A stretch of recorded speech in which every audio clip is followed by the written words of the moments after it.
পাকিস্তান তেহরিকে ইনসাফ পিটিআই এর প্রতিষ্ঠাতা ইমরান খানের স্ত্রী বুশরা বিবির বিরুদ্ধে রিমান্ড চেয়েছে পুলিশ।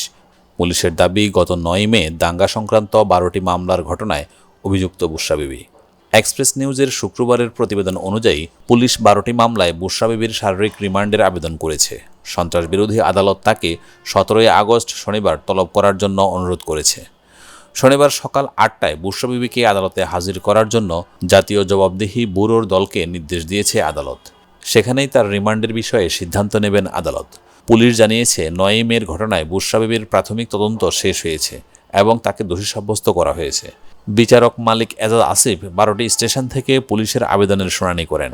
আদালত পুলিশকে প্রাথমিক তদন্ত প্রতিবেদন ও তার জড়িত থাকার প্রমাণ দিতে বললে পুলিশ জিএইচকিউ গেট ৪ ও আর্মি মিউজিয়ামে হামলা সংক্রান্ত মামলায় বুশরা বিবির নাম উল্লেখ করেন।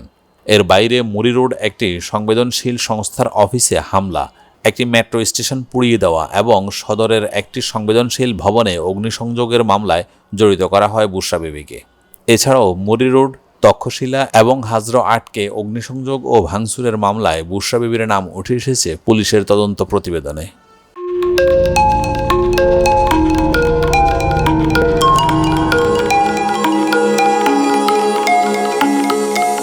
টেক টিভি, দেশ ও দশের কথা বলে।